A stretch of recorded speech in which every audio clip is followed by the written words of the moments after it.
Do you think that race plays a part in wealth distribution, or either a mindset that you can't or Today? cannot? Yeah. No. You don't? No, I don't.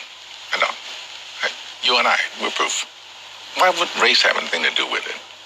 Put your mind to what you want to do and go for that. It's kind of like religion to me. It's a good excuse for not getting there. Where are we in the United States of America in race relations and what you see from day to day in your life? Skip, they wouldn't want to ask me that. They wouldn't want my answer to represent it because God knows I have been nothing but blessed. My whole path, these 33 years have been nothing but a blessing. I have never, and never is a strong word, I've never dealt with racism, and I'm glad I didn't have to. There is a class of colored people who make a business of keeping the troubles, the wrongs, and the hardships of the Negro race before the public. Some of these people do not want the Negro to lose his grievances because they do not want to lose their jobs. There is a certain class of race problem solvers who don't want the patient to get well. That was said by Booker T. Washington. How are we going to get rid of racism until... Stop talking about it. I'm going to stop calling you a white man. Yeah. And I'm going to ask you to stop calling me a black man. You know, it's frustrating to me that people take race and they make it personal. You know what I mean? Like we're at a loss in this generation. If you look at it in the 80s, Archie Bunker was a stark racist. Stark. If you don't know who Archie Bunker is, look him up. All in the Family, great show. The Jeffersons, stark racist. Fred Sanford, stark racist. But you know what black people and white people did? They laughed. You watch 48 Hours with Eddie Murphy and Nick Nolte. Both of them hated each other because he was black and because he was white. You know what they did? They laughed. But I asked you what the racial breakdown was of your audience. Do you remember this? You told me the only black face you could see in the whole audience was your makeup artist. I believe that's what you said. She was in the front row, right? A lot of white kids love rap. Yes. Explain that. What does that say to you? What's the message of it? What's the bigger picture of it? I don't want to be bashed because I don't want to sound like I'm on the wrong, if there is a side, but I thought that was clearly a message that there was no such thing as racism. That's what I thought that was. You know, I said, and it's probably get me in trouble, but I said to some of my colleagues recently, so I know that it's an issue, but it seems like every single day on television I'm talking about race, and it's because of the news cycle, it's in the news, but sometimes I get so tired of talking about it, I want to just go, this is over, can we move on? And if you talk about it, it exists. Right. It's not like it exists and we refuse to talk about it, but making it a bigger issue than it needs to be is the problem we have. And right now, we are in a society where we can't have a conversation because no one's willing to listen. People are just shouting.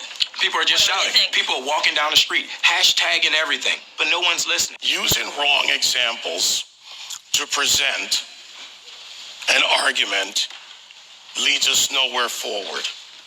I understand the emotion, and I respect my opposition. But when you go into the areas of making false charges and living in the past, you do not address the issues of the present. And, you know, incarceration rates in America has been a problem, especially as opposed to minorities. And Roman delves into the issues around the legal system. Do you think we've made any headway in the I think it's more important to make headway in our own house.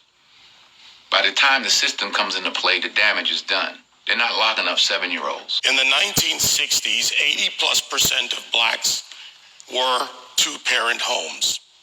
Today, that is reversed completely the other way. I was in Chicago a couple of 3-4 weeks ago, and we saw these little kids on bikes with masks on the side of their head, like 5 or 6 of them.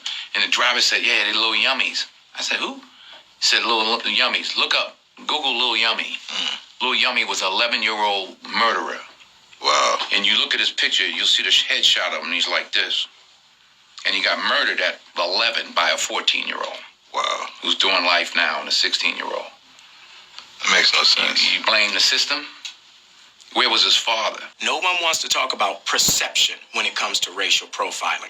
No one wants to talk about stereotypes when it comes to racial profiling. Blacks are convinced that the number one issue facing the country right now is social justice, racist white cops, discrimination, systemic racism, microaggression, whatever new word they come up with, and it's a bunch of nonsense. This is what I know. I'm a certified scuba diver. My first day of class, they told me this. When you're in shark-infested waters, everything in that water is considered a threat until proven otherwise. If it's a guppy, it could be a shark until you know it's a guppy. And I think as black men, we need to realize we're in shark-infested waters. And if we don't sit our young men down and we don't talk to them about perception, and we don't talk to them about stereotypes, we're doing them a huge disservice. It starts in the house. It starts in the home. And yeah, well, my father got locked up. Well, where was his father? Yeah. You know, like I did talk about my three closest friends, and they did, 15 and 25. One did 28, this and that. I was the only one of the three that had a father in my life, even though my parents were together. But I still had a father who was a gentle man and a good example, and they didn't. We can blame the system if we want, but they didn't lock any of us up at 7. Yeah. We were all doing enough to get locked up at 13. My parents sent me in another direction. They didn't have anybody to help them, and they kept doing what they was doing, and the system got them. So I don't. The system is rigged, but why? All the more reason not to help it. The number one problem domestically facing this country is a breakdown of the family. And President Obama said it. I didn't. A black kid, or a kid, not just a black kid, a kid raised without a dad is 5 times more likely to be poor and commit crimes, 9 times more likely to drop out of school, and 20 times more likely to end up in jail. So you're far more likely to end up in jail without having a dad than you are because of a white racist cop. Prime example, I got pulled over by the police, come over to my window, flash his light in my face, hand on my pistol. I can handle that 2 ways. I can start yelling and screaming and tell him he a racist and he don't know me. You doing this wrong. Or I can say, yes, officer, no, officer, are we done, officer? And both of them are going to have drastically different outcomes. Half the homicides in this country are committed by and against black people. Last year, there were 14,000 homicides. Not talking about suicides, I'm talking about homicides. Half of them were black, 96% of them black on black of that 7,000. Where's the Black Lives Matter people on that? What happens with young black men, everything is susceptible to the question of your manhood. And what's going on in these streets ain't got nothing to do with my manhood. Interesting. If I'm going to fight a police, I'm going to fight him in a controlled environment, a court of law. I'm not going to fight him on the streets. In Baltimore, where Freddie Gray was killed, Freddie Gray died in a van. I shouldn't say was killed, died in a van. Yeah. You have a city that's 45% black. City council is 100% Democrat. The majority of city council is black. The top cop at the time was black. The number 2 cop was black. The majority of the command staff is black. The mayor is black. The AG is black. And yet here we are talking about racism. I mean, it's absurd. All cops aren't bad cops. 99% of cops are really good dudes and women. I've 99% of the people I've met that are cops are dope. I have a lot of friends that are cops. But that 1%, that's the problem. And you want to give yourself every opportunity not to end up a statistic. 965 people were shot by cops last year and killed. 4% of them were white cops shooting unarmed blacks. In Chicago in 2011, 21 people were shot and killed by cops. In 2015, there were 7. In Chicago, which is a third black, a third white, and a third Hispanic, 70% of the homicides are black on black. About 40 per month, almost 500 per year last year in Chicago, and 75% of them are unsolved. Where is the Black Lives Matter on that? The idea that a racist white cop and shooting unarmed black people is a peril to black people is BS. Black History Month you find Ridiculous. why? You're going to relegate my history to a month? Oh, come on. What do you do with yours? Which month is White History Month? Well, come on, tell me. Well, I'm Jewish.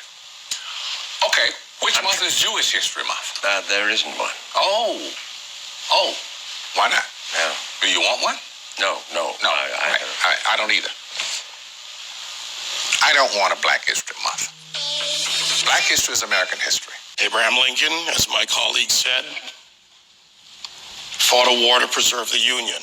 That republic allowed for the people of the United States, under our Constitution, to amend it, therefore removing slavery, and then moving forward to the Voting and Civil Rights Act, and also the suffrage movement for women. At the same time, and you would say it as strong as anyone, it's no excuse for them bombing and destroying your own neighborhood. And burning down wherever it's happening. Burning down storefronts, stores that people with mobs is how they get turned into that. What's to be gained? You know, you stop for one split second to think burning and looting doesn't help you in any way. I understand y'all upset. Like it was already said, I doubt y'all half as upset as I am. So if I'm not over here wilding out, if I'm not over here blowing up stuff, if I'm not over here messing up my community, then what are y'all doing? I will always continue to say that riots are socially destructive and self-defeating. I'm still convinced that non-violence is the most potent weapon available to oppress people in their struggle for freedom and justice. I feel that violence will only create more social problems than they will solve. Let's switch it up, y'all. Let's switch it up. Amen. Do this peacefully. Please. My brother moved here from Houston, and I used to talk to him on the phone. He loved it here. He started driving truck. He was good. So I highly doubt. No, I don't know. I know he would not want y'all to be doing this. So I will continue to condemn riots and continue to say to my brothers and sisters that this is not the way. Continue to affirm that there is another way.